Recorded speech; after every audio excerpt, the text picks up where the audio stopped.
Your clock is lying to you, and by the end of this, you will never look at it the same way again.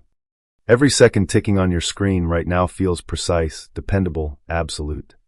But what if the most advanced physics laboratory on the planet built the most perfect clock ever conceived? A device so refined it made every atomic clock before it looked like a sundial in a thunderstorm? Would that clock tick with perfect, unwavering accuracy? The answer, according to the latest research in fundamental physics, is no. Not because we lack the engineering. Not because we need better materials or colder temperatures or quieter rooms. The answer is no because the universe itself will not allow it. There is a flaw woven into the very fabric of time, a fundamental blur that no technology, no matter how advanced, can ever erase. That is what we are going to explore today, and by the time we are done, the simple act of glancing at a clock will carry a weight it never carried before. Let us start with what we thought we knew. For centuries, humans operated under a stunningly simple assumption about time. Isaac Newton, the towering intellect who gave us the laws of motion and universal gravitation in the late 17th century, laid it out plainly in his Principia Mathematica, published in 1687. Time, Newton declared, flows equably without relation to anything external. It was a river, steady and unchanging, moving at the same pace everywhere in the universe. Whether you stood on a mountaintop in Colorado or floated in the vacuum between galaxies, 1 second was 1 second was 1 second. This idea, known as absolute time, was elegant, intuitive, and deeply satisfying. It matched every human experience of the world. Your morning alarm goes off at the same moment for you and for your neighbor. Midnight in New York arrives simultaneously with midnight in New York regardless of whether you are running, sleeping, or standing still. Newton's absolute time was more than a scientific hypothesis. It was a worldview. It said the universe had a single universal clock, and every event in existence was pinned to its ticks like notes on a musical score. For more than 200 years this framework held. It powered the Industrial Revolution, guided navigation across oceans, enabled the construction of railroads and telegraphs that synchronized entire continents. Absolute time was not just physics. It was the scaffolding of civilization itself. And then, in 1905, a 26-year-old patent clerk in Switzerland published a paper that cracked that scaffolding right down the middle.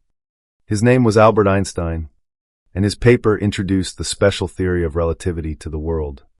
The central revelation was shocking in its simplicity and devastating in its implications. The speed of light in a vacuum is the same for all observers, regardless of their motion. That single postulate, combined with the principle that the laws of physics are the same in all inertial reference frames, forced a conclusion that overturned Newton's most basic assumption. Time is not absolute. Time depends on how fast you are moving. If you are sitting still on a park bench in Washington, D.C., and your twin sibling boards a spacecraft that accelerates to a significant fraction of the speed of light, something extraordinary happens. Time on that spacecraft slows down relative to your time on the bench. Not metaphorically. Not as an illusion. Physically, measurably, undeniably.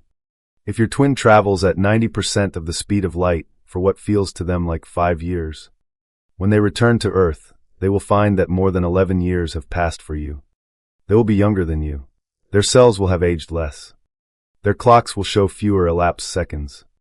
This is the famous twin paradox, and it is not a paradox at all. It is a straightforward consequence of special relativity, confirmed by experiment after experiment over more than a century.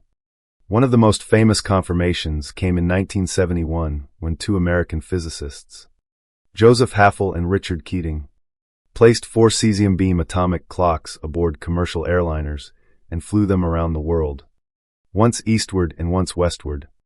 When those clocks were brought back and compared with reference clocks at the United States Naval Observatory in Washington, D.C., the results matched Einstein's predictions with extraordinary precision. The clocks that flew eastward, moving with the rotation of the Earth and thus at a higher effective speed, lost about 59 nanoseconds. The clocks that flew westward gained about 273 nanoseconds. These are tiny numbers, billionths of a second, but they were real, measured, and exactly in line with what relativity predicted. Time had literally slowed down for the traveling clocks. The universe did not care that the difference was small. The principle was ironclad. Speed changes the rate at which time passes. But Einstein was not done. 10 years after special relativity, in 1915, he published his general theory of relativity. And this time the implications were even more profound. General relativity revealed that gravity is not a force in the Newtonian sense. Instead, massive objects warp the fabric of spacetime itself. And what we experience as gravity is actually the curvature of that fabric. A bowling ball placed on a stretched rubber sheet creates a dip, and marbles rolling nearby curve toward it. That is a crude but useful analogy for what mass does to spacetime. And here is the critical consequence for our story. If mass warps spacetime, and time is part of spacetime, then gravity affects the flow of time. The stronger the gravitational field, the slower time passes. This is not philosophy. This is measurable, operational physics. The most vivid everyday proof sits in your pocket right now. The Global Positioning System, GPS, relies on a constellation of about 31 satellites orbiting Earth at an altitude of roughly 550 miles. Each satellite carries an atomic clock, and the entire system works by comparing the time signals from multiple satellites to triangulate your position on the ground. But there is a problem. At that altitude, the gravitational field is weaker than it is on Earth's surface. General relativity tells us that clocks in weaker gravitational fields tick faster.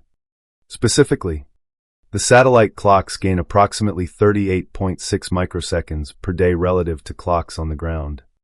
At the same time, special relativity tells us that because the satellites are moving at about 700 miles per hour relative to the surface, their clocks should lose about 7.2 microseconds per day due to time dilation from their velocity. The net effect is that the satellite clocks run about 38 microseconds per day faster than ground clocks. That sounds trivial. It is not. If engineers did not correct for this relativistic effect, GPS positions would drift by roughly 6 miles per day. Within a week, your navigation system would be placing you in the wrong state. Within a month, it would be placing you in the wrong country. Every single GPS device on the planet, every smartphone map, every aircraft navigation system, every precision-guided instrument, silently applies a relativistic correction every single moment of every single day. Einstein's theory is not an abstract curiosity. It is the invisible infrastructure holding modern navigation together. So by the early 20th century, physics had learned two revolutionary lessons about time. First, from special relativity, time slows down for objects moving at high speeds. Second, from general relativity, time slows down in strong gravitational fields. Time was no longer Newton's steady river. It was more like a rubber sheet, stretching here, compressing there, shaped by speed and mass and energy. And yet, for all its revolutionary implications, there was one assumption that relativity left completely untouched. One deep, quiet, almost invisible assumption that both Newton and Einstein shared without question. The assumption was this: a single instant of time is infinitely sharp. No matter how much time stretches or compresses, no matter how different two clocks might read, the concept of now, of this very moment, remains a perfectly defined, razor-thin sliver.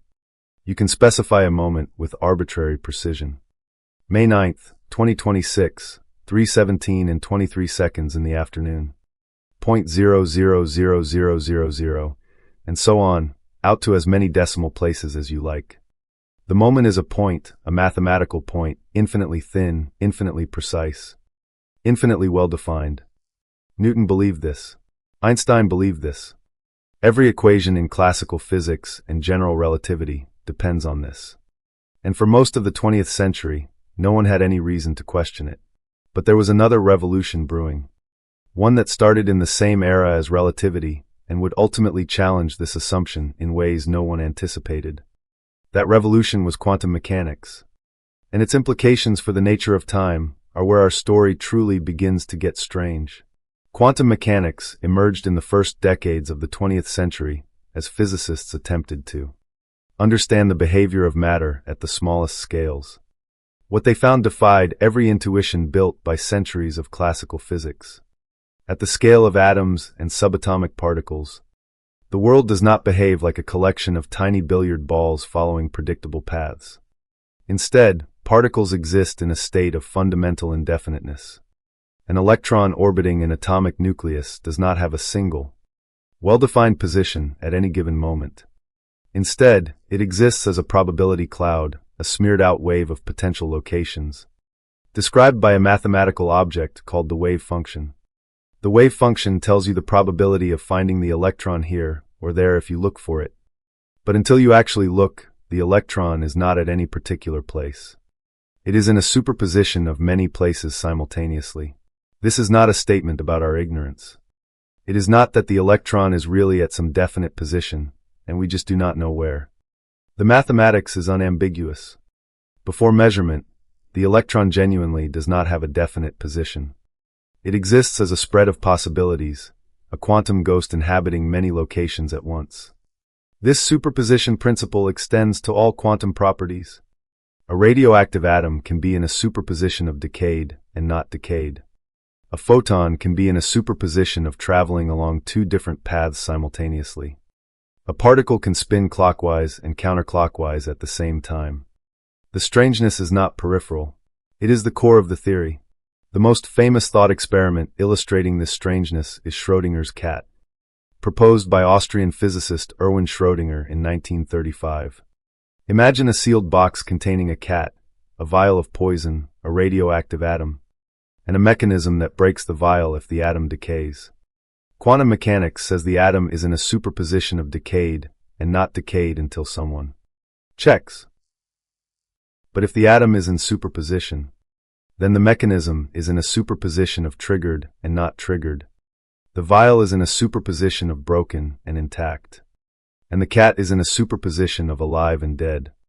According to the standard mathematical formalism, until someone opens the box and looks, the cat is neither alive nor dead. It is both.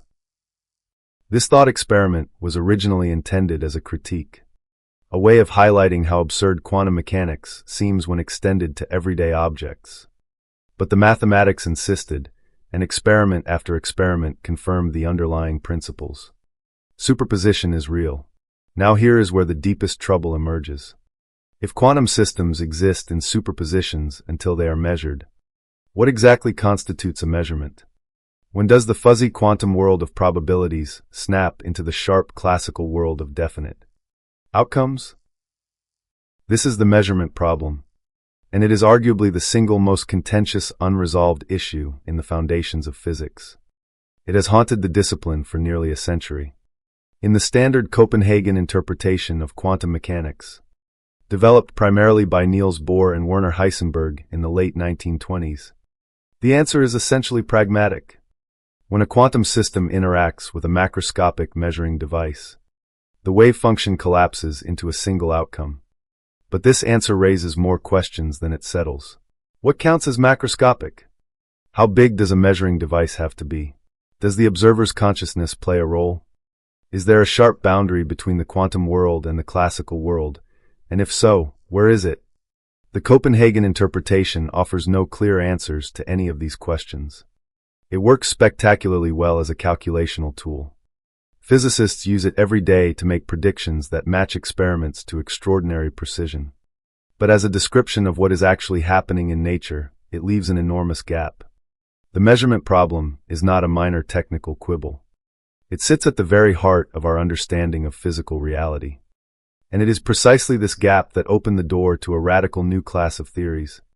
Theories that would eventually lead us to question whether time itself can be perfectly defined. In the 1980s, a group of physicists decided to take the measurement problem head-on with a bold proposal. What if wave function collapse is not triggered by measurement at all? What if it happens spontaneously all the time, everywhere, without any observer or measuring device? In 1986, three Italian physicists, Giancarlo Gherardi, Alberto Rimini, and Tullio Weber, published a groundbreaking paper proposing exactly this. Their theory, known as GRW after their initials, modified the standard equations of quantum mechanics in a very specific way. In GRW theory, every particle in the universe has a very small, fixed probability of spontaneously localizing, of suddenly snapping from a spread-out quantum superposition into a definite position, at random, without any external trigger. For a single particle, this probability is extraordinarily low, roughly once every 100 million years on average. A lone electron could exist in superposition for eons without collapsing. But here is the crucial insight. Real-world objects are not single particles. A grain of sand contains approximately 50 billion trillion atoms. A human body contains roughly 7 octillion atoms. When you have that many particles, each with a tiny independent probability of collapsing, the cumulative effect is overwhelming. For a macroscopic object, spontaneous collapses happen billions of times per second. The result is that large objects are effectively always in definite states. The cat in the box is never actually in a superposition of alive and dead for more than an unimaginably tiny fraction of a second before the sheer number of particles forces a definite outcome. GRW theory elegantly explains why we never see macroscopic superpositions without invoking any special role for observers or measurement devices. The universe, in this picture, is constantly observing itself. Building on the GRW framework, Philip Pearl and others developed a more refined version called continuous spontaneous localization, or CSL. While GRW describes collapse as discrete, sudden events, CSL models collapse as a continuous, ongoing process. The wave function does not snap. It drifts, constantly and gently nudged toward definite states by a universal noise field that couples to mass density. The heavier and more massive an object, the faster and more strongly it gets pushed into a definite state. Individual quantum particles remain fuzzy. Macroscopic objects are sharp. The transition between the two regimes is smooth and natural, governed by the mathematics without any arbitrary boundary. CSL also makes specific, testable predictions that differ from standard quantum mechanics. For instance, the constant nudging of the wave function should produce tiny amounts of excess energy in matter, a faint warming effect that could, in principle, be detected by sensitive enough instruments.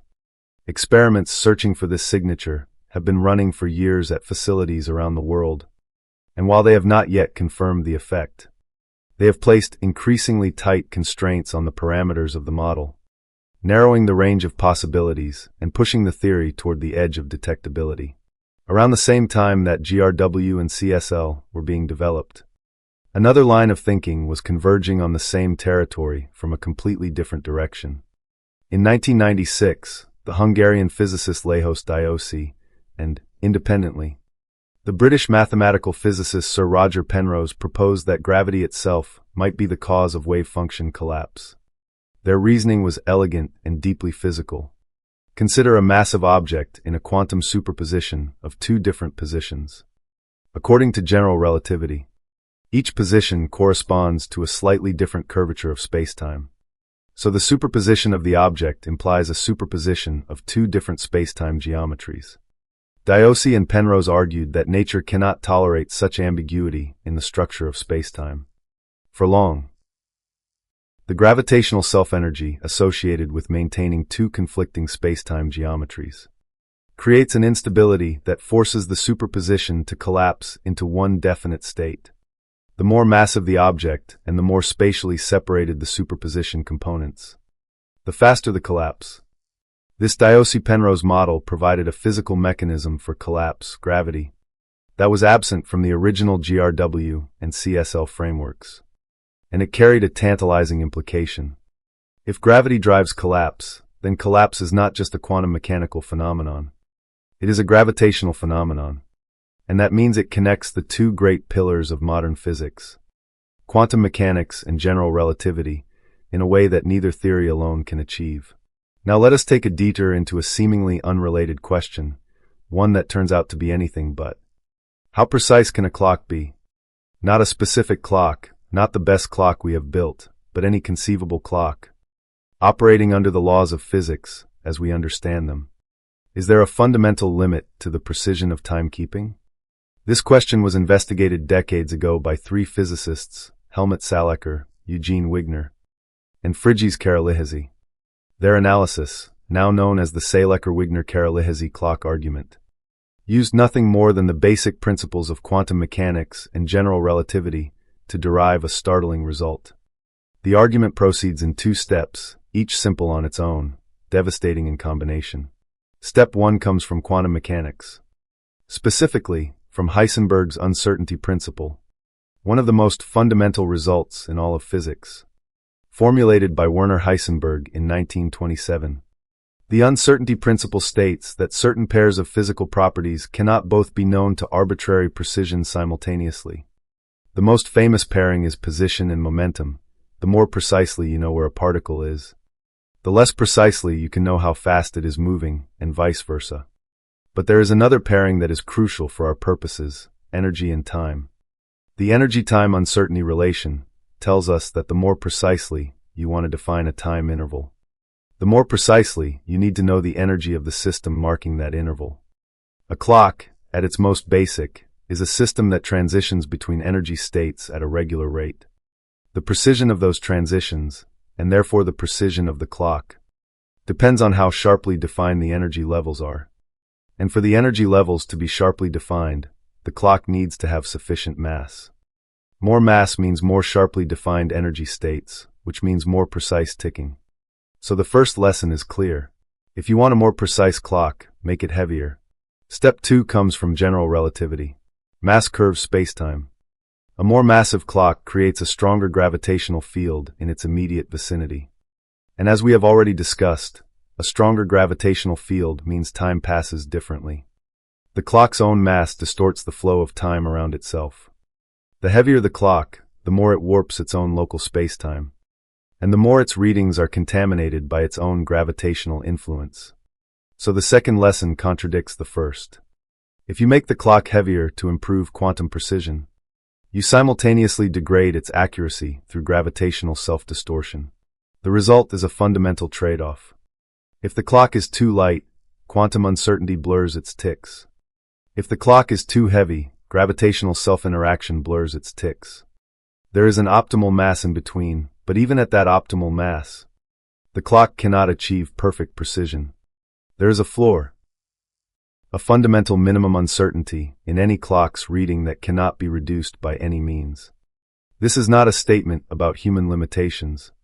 It is a statement about the structure of the universe. The 2 deepest theories in physics, quantum mechanics and general relativity, conspire to impose an absolute limit on the precision of time measurement. No clock, anywhere in the universe, made of any material, operating by any mechanism, can ever beat this limit. The Seelecker-Wigner-Kara-Lihesi argument was a brilliant piece of theoretical reasoning, but for decades it remained somewhat abstract. It told us that a limit exists, but did not provide a specific physical mechanism explaining how that limit manifests. It was a proof of concept without a blueprint. The question lingered. What physical process actually enforces this limit? What is the mechanism by which the universe prevents clocks from achieving perfect precision? That question went unanswered for decades. And then, in a paper published in Physical Review Research in November 2025 and reported by Science Daily on May 3, 2026, an international team of physicists finally provided the missing piece. The team consisted of Nicola Bortolotti, a doctoral student at the Enrico Fermi Museum and Research Center in Rome, Catalina Cârcianu of the National Institute for Nuclear Physics, Christian Pasicchia, Lajos Diosi of the Wigner Research Center for Physics, and Simone Mantai. Their work was supported by the Foundational Questions Institute, FQXI, and what they found sent quiet shockwaves through the theoretical physics community. What they did was take the spontaneous collapse models, both the Diosi-Penrose model and the continuous spontaneous localization model, and rigorously calculate their implications for the precision of clocks. Their central insight was elegant. Both collapse models, when examined carefully, can be rewritten mathematically as quantum matter evolving in a randomly fluctuating Newtonian gravitational field. In other words, the spontaneous collapses that these models predict are equivalent to tiny, random jitters in the gravitational potential. And since general relativity tells us that the gravitational potential determines the flow of time, random jitters in the gravitational potential translate directly into random jitters in time itself. Let us unpack this slowly because it is the heart of the entire story. In the CSL model, every particle in the universe is subject to a continuous, universal noise field that nudges wave functions toward definite states. This noise field couples to mass density. Now, mass density is also what generates the gravitational potential in Newton's theory of gravity. So the noise that drives spontaneous collapse can be interpreted as noise in the gravitational field. And noise in the gravitational field, according to Einstein's general relativity, means noise in the flow of time. The chain of logic is airtight. If collapse models are correct, and if gravity is connected to collapse as the Diossi-Penrose model suggests, and as CSL can be reinterpreted to imply, then time itself inherits a tiny, irreducible uncertainty from the collapse process. Every moment, everywhere in the universe, the fabric of time is being subtly jostled by the spontaneous collapses of countless particles. Each individual collapse produces an infinitesimal gravitational ripple. Each ripple slightly nudges the local flow of time, and these ripples never stop. They are happening right now, inside your body, inside the device you are reading this on, inside every atom of every star in every galaxy. The universe is a seething ocean of spontaneous collapses, and each collapse sends a tiny wave through the flow of time. Bortolotti's team calculated exactly how large this effect would be.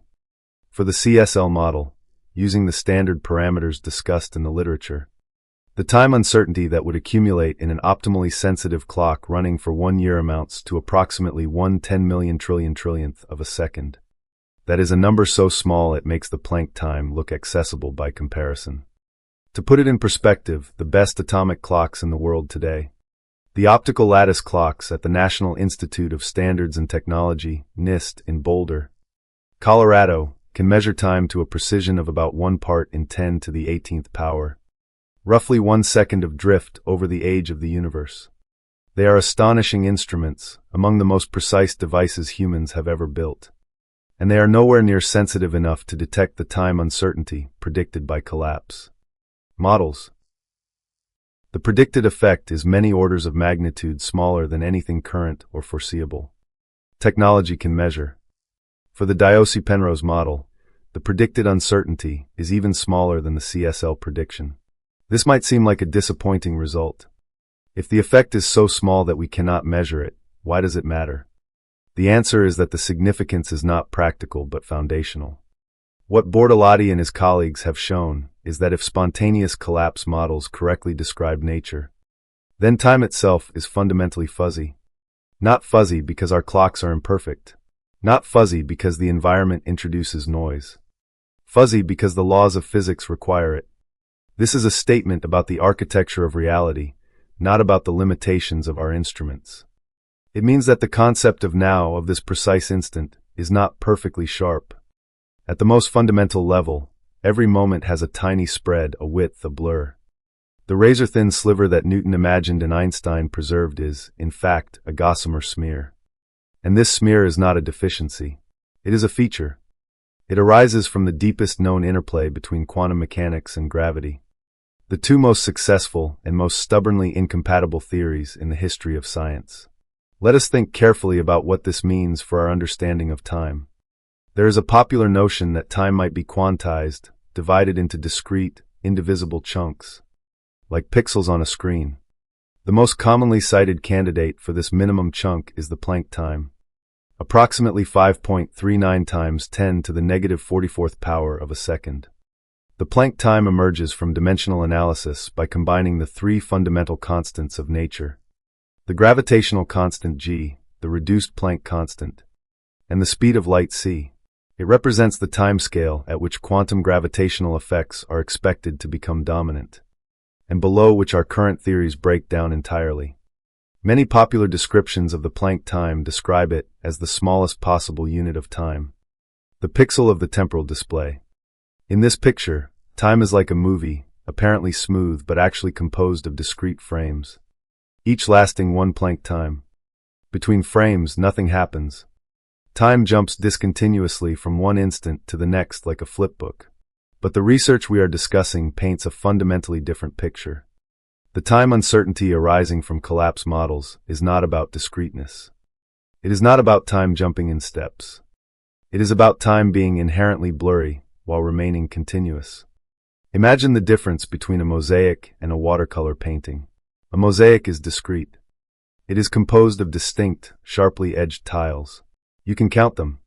You can point to where one tile ends and the next begins. That is the pixel model of time. A watercolor painting, by contrast, is continuous. The colors flow into each other without sharp boundaries. But the edges are soft, diffuse, impossible to pin down precisely. That is the picture emerging from this research. Time is a watercolor, not a mosaic. It flows continuously, but its edges, its moments, its nows are inherently soft. The closer you look, the fuzzier the boundary between one moment and the next becomes. This distinction matters enormously for physics. A discrete time would require a fundamentally different mathematical framework from what we currently use. Continuous equations would need to be replaced by difference equations. The smooth manifolds of general relativity would need to be replaced by discrete lattice structures. The entire mathematical apparatus of modern physics would need to be rebuilt from the ground up. A fuzzy but continuous time, on the other hand, is far more compatible with our existing theories. It preserves the mathematical structure of general relativity and quantum mechanics while adding a subtle, fundamental layer of uncertainty. It is an evolution, not a revolution. And this leads us to the most tantalizing aspect of the research: its implications for the holy grail of theoretical physics, a quantum theory of gravity. For nearly a century, physicists have been trying to unify quantum mechanics and general relativity into a single, coherent framework. This quest has produced some of the most ambitious and mathematically sophisticated theories in the history of science. Loop quantum gravity, developed primarily by Abbe Ushtaker, Lee Smolin, and Carlo Rovelli, proposes that spacetime itself is woven from tiny, discrete loops, like chainmail at the smallest scale. In this framework, space comes in indivisible quanta, and time advances in discrete ticks. String theory, pioneered by figures such as Leonard Susskind, John Schwartz, Michael Green, and Edward Witten, proposes that all fundamental particles are actually tiny vibrating strings of energy, and that the universe has 10 or 11 dimensions rather than the 4 we experience. In string theory, time is typically treated as continuous. Causal set theory, championed by Raphael Sorkin, proposes that spacetime is fundamentally a collection of discrete points connected by causal relationships, like a vast network of cause and effect. Each of these approaches makes different assumptions about the nature of time. Is it discrete or continuous? Is it fundamental or emergent? Does it exist at the Planck scale or dissolve into something else? The research by Bortolotti and colleagues occupies a remarkable position in this landscape. It does not commit to any specific quantum gravity framework. Instead, it works from the bottom up, starting with well-established physics, quantum mechanics and Newtonian gravity, and deriving a concrete, quantitative prediction about time uncertainty. This phenomenological approach is strategically powerful because it does not depend on the correctness of any particular speculative theory. Whether loop quantum gravity, string theory, causal set theory, or something entirely unforeseen turns out to be the correct description of quantum gravity, the time uncertainty derived from collapse models should be present as a minimal floor. It is a prediction that any successful quantum gravity theory will need to accommodate. Moreover, the research opens a potential experimental window into quantum gravity, a domain that has long been considered beyond the reach of laboratory physics. The characteristic energy scale of quantum gravity, the Planck energy, is about 10 to the 19th gigaelectronvolts, roughly 1 trillion times higher than the energies achieved by the Large Hadron Collider at CERN in Geneva. Direct tests of quantum gravity at the Planck scale are so far beyond current technology that they seem almost science-fictional. But the time uncertainty predicted by collapse models does not require Planck-scale energies to manifest. It is a low-energy, cumulative effect that builds up over long observation times and could, in principle, be detected by sufficiently sensitive experiments operating at accessible energy scales. Several experimental paths are currently being explored. Ultra-cold atom interferometry experiments, in which atoms are cooled to within a fraction of a degree of absolute zero and placed in quantum superpositions, can measure phase shifts with extraordinary sensitivity. If the time uncertainty predicted by collapse models affects the phase evolution of these superposed atoms, it might leave a detectable signature. Atom interferometers are already being used to measure gravitational acceleration with stunning precision, and their sensitivity is improving rapidly. Groups at Stanford University, the National Institute of Standards and Technology, and laboratories across Europe and Asia are pushing the technology toward regimes where quantum gravitational effects might become visible. Another promising avenue is the observation of millisecond pulsars, rapidly rotating neutron stars that emit beams of radiation with extraordinary regularity. Some millisecond pulsars are so stable that they rival atomic clocks in their timekeeping precision. The research team calculated the predicted time uncertainty for pulsar-scale objects and found that their enormous size and mass effectively suppress the collapse-induced fluctuations almost entirely. This is actually a useful result because it places constraints on the models. Any viable collapse model must predict fluctuations small enough to be consistent with the observed stability of millisecond pulsars. And the team showed that both the CSL and Diossi-Penrose models satisfy this requirement. A third possibility, more speculative but potentially transformative, involves cosmological observations. During the inflationary epoch, the first tiny fraction of a second after the Big Bang, the universe expanded at an exponential rate, stretching quantum fluctuations to cosmological scales. If time uncertainty was present during inflation, it could have left subtle imprints on the cosmic microwave background radiation, the afterglow of the Big Bang that permeates the entire sky. Next-generation satellite missions designed to map the cosmic microwave background with unprecedented precision, such as the Lightbird mission being developed by the Japan Aerospace Exploration Agency and international partners, might be able to detect these imprints. If they do, it would be extraordinary. It would mean that the quantum fuzziness of time, a phenomenon occurring at the smallest conceivable scales, left a mark on the largest structure in the universe. Let us pause here and consider the philosophical depth of what we have been discussing. The measurement problem in quantum mechanics. The question of what constitutes an observation and why observation seems to play a special role has been a source of discomfort and debate since the earliest days of the theory. The Copenhagen interpretation sidesteps the issue by drawing an arbitrary line between the quantum and classical worlds. The many-worlds interpretation, proposed by Hugh Everett in 1957, eliminates collapse entirely by postulating that every quantum measurement causes the universe to split into multiple branches, each realizing a different outcome. Decoherence theory, developed by Dieter Zeh, Wojciech Zurek, and others, explains why macroscopic superpositions are never observed by showing that interactions with the environment rapidly destroy quantum coherence. But it does not explain why a single outcome occurs. Each of these approaches has strengths and weaknesses, and none has achieved consensus.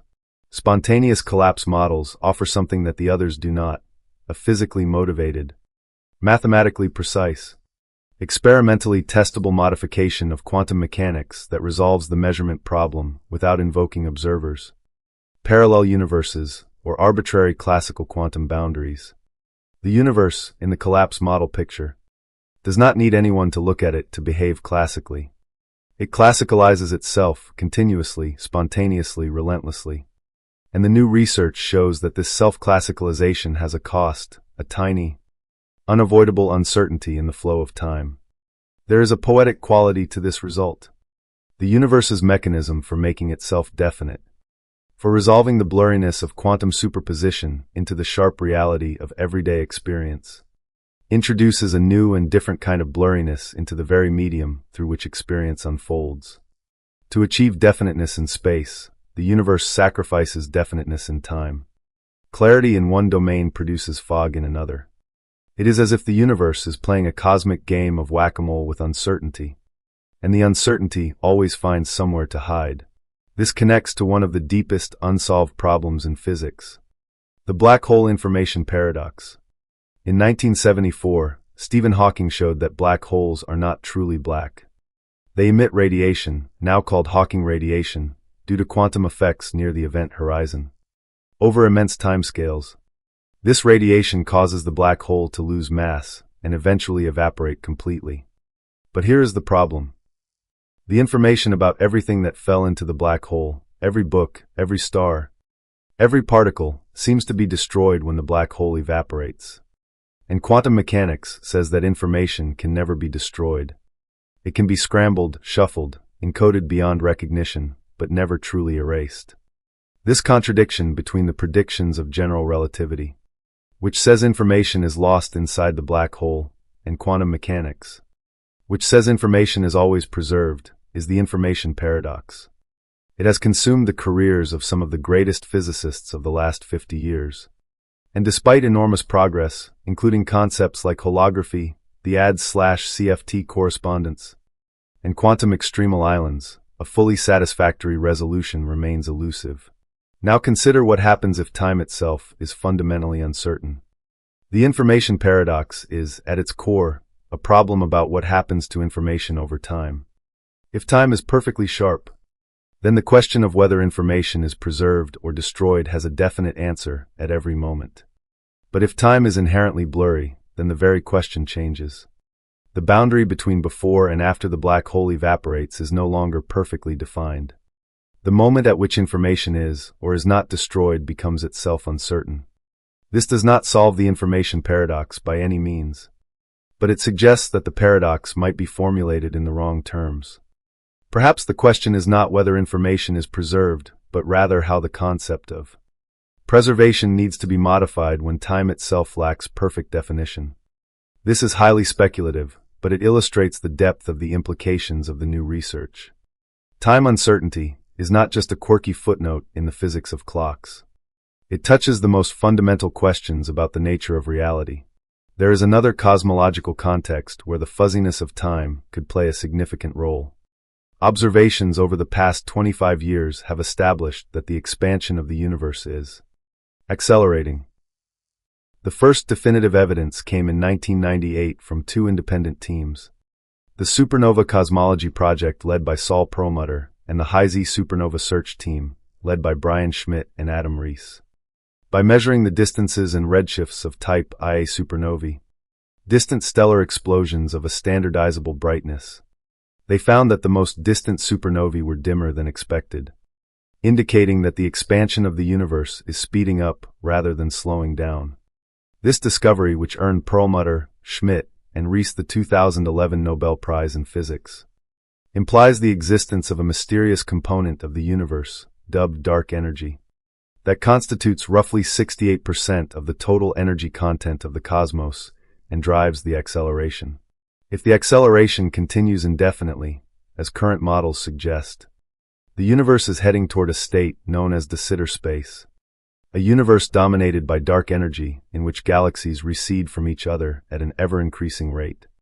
In such a universe, distant galaxies are carried beyond the cosmological horizon, the maximum distance from which light can ever reach us, and vanish from our observable universe forever. Eventually, an observer in the far future would find themselves alone in an empty, featureless expanse with no galaxies, no stars, no cosmic microwave background, nothing but a uniform bath of thermal radiation at an inconceivably low temperature. In this scenario, the concept of time becomes deeply problematic. Without change, without events, without any physical process to mark its passage, what does time even mean? And if time itself carries an intrinsic uncertainty, as collapse models suggest, then in a de Sitter universe, that uncertainty might become the dominant feature of temporal experience. The clock ticks of the universe, already soft and blurry, would become softer and blurrier still, until the distinction between one moment and the next dissolves entirely into an undifferentiated quantum haze. This is speculation, but it is speculation grounded in real physics and pointed toward real questions that future cosmological observations might address. Let us now step back and consider the human dimension of this discovery. We live our lives on a scaffold of time. Our memories are organized chronologically. Our plans are built on expectations about the future. Our sense of self is constructed from the continuity of experience through time. The alarm clock wakes us. The calendar organizes us. The deadline motivates us. The anniversary comforts us. Time is not just a physical parameter. It is the medium of human existence. And yet physics is telling us that this medium is not the smooth, precise, perfectly reliable substrate we assumed. At the deepest level, time is slightly fuzzy, slightly uncertain, slightly unreliable. Not in any way that affects our daily lives. Not in any way that will make your flight late or your microwave timer inaccurate. But in a way that matters for the most fundamental questions about the nature of reality. There is something profoundly humbling about this. Humans spent millennia treating time as the most reliable feature of the universe. The one thing you could always count on to tick steadily onward. Newton enshrined this reliability in his physics. Engineers built entire civilizations on it. And now we learn that this reliability is not perfect. It is a macroscopic approximation, a statistical average that emerges when countless microscopic uncertainties cancel each other out. Like the smoothness of a sandy beach that conceals the irregularity of individual grains. The smoothness is real. You can walk on it, build on it, plan around it, but it is not fundamental. It is emergent. And underneath it, at the level of individual grains, there is an irreducible roughness that can never be polished away. This is perhaps the most important takeaway from the research. The realization that the smoothness of time, like so many other features of our experience, is an emergent phenomenon. It arises from the averaging of countless quantum events, each individually tiny and random, but collectively producing the steady, reliable flow that we experience as the passage of time. The smooth present moment, the sharp now, is not a fundamental feature of the universe. It is a construct, a large-scale pattern that appears when you step back far enough from the quantum noise. Up close, the pattern dissolves into fluctuation and uncertainty. And here, at the edge of what we currently understand, a new question emerges. If time is not fundamentally smooth, if it carries an irreducible uncertainty, then what is time? Really? Is it a dimension like space, through which events are arranged? Is it a parameter in an equation, a label we attach to states of a system? Is it an emergent property of deeper, timeless laws? Or is it something else entirely? Something that our current concepts and language are simply not equipped to capture? These questions are not new. Philosophers have grappled with the nature of time for millennia. From Augustine's famous confession that he knows what time is until someone asks him, to MacTaggart's argument that time is unreal, to Heidegger's analysis of temporal existence. But what is new is that physics is now providing concrete, quantitative constraints on the answers. The fuzziness of time is not a philosophical abstraction. It is a calculable quantity with a specific magnitude, derivable from the parameters of collapse models and the constants of nature. Philosophy and physics are converging on the same question from different directions. And for the first time, the answer might lie within experimental reach. What Bortolotti, Curcianu, Pisicchia, Diosi, and Manti have given us is not just a technical result about clock precision. They have given us a new lens through which to view the universe. Through that lens, the present moment is not a knife edge but a soft glow. The flow of time is not a crystal stream, but a river in fog. And the sharpness of now, the precision of this instant, is not a fact about the universe, but a comforting illusion maintained by the law of large numbers. Strip away the averaging, zoom into the quantum scale, and the illusion dissolves. What remains is something stranger, and in its own way more beautiful. A universe in which time itself trembles with the same quantum uncertainty that governs the position of electrons, the decay of atoms, and the fate of Schrödinger's cat. There is one more thought worth carrying with you from this exploration. The imperfection of time is not a flaw in the universe. It is, in a deep and surprising way, the feature that might make the universe comprehensible.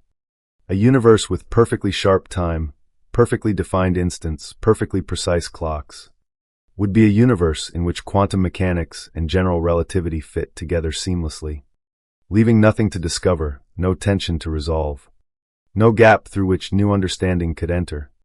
It is precisely because time is imperfect, because there is a tiny mismatch between the quantum and gravitational descriptions of temporal flow, that we have a problem to solve. And problems to solve are the engines of scientific progress. The uncertainty in time is not a wall blocking our understanding. It is a door inviting us through. Every great advance in physics has come from taking a discrepancy seriously, from refusing to dismiss a small, nagging imperfection in our theories. The discrepancy between the predicted and observed orbit of Mercury led Einstein to general relativity. The ultraviolet catastrophe in blackbody radiation led Planck to the quantum. The mismatch between the predicted and observed magnetic moment of the electron led to the development of quantum electrodynamics. And now, the tiny, unavoidable uncertainty in the flow of time, predicted by collapse models and rooted in the interplay of quantum mechanics and gravity, might be the discrepancy that leads us to the next great revolution in physics. The theory of quantum gravity, the unified framework that reconciles the quantum world with the gravitational world, has been the supreme goal of theoretical physics for a century. Perhaps the key to that theory has been hiding in plain sight all along, not in exotic particles or higher dimensions or mathematical abstractions, but in the simple, humble, everyday act of a clock ticking 1 second to the next, and the vanishingly small uncertainty that lives in every one of those ticks. The next time you look at a clock, whether it is the digital display on your phone, the analog hands on a wall, or the atomic oscillations in a laboratory in Colorado, remember this. That tick you just heard, that second that just passed, was not perfectly sharp. It carried within it a whisper of quantum uncertainty, an echo of spontaneous collapses happening in every atom of the clock and every atom of the air around it and every atom of the earth beneath it. That whisper is quieter than anything we can currently hear. But it is there. It has always been there. And it will always be there. Because the universe wrote it into the laws of physics before the first star ignited, before the first atom formed, before time itself began to flow. Your clock is lying to you. But the lie is so small, so gentle, so beautifully woven into the fabric of reality, that it might just be the most honest thing the universe has ever told us.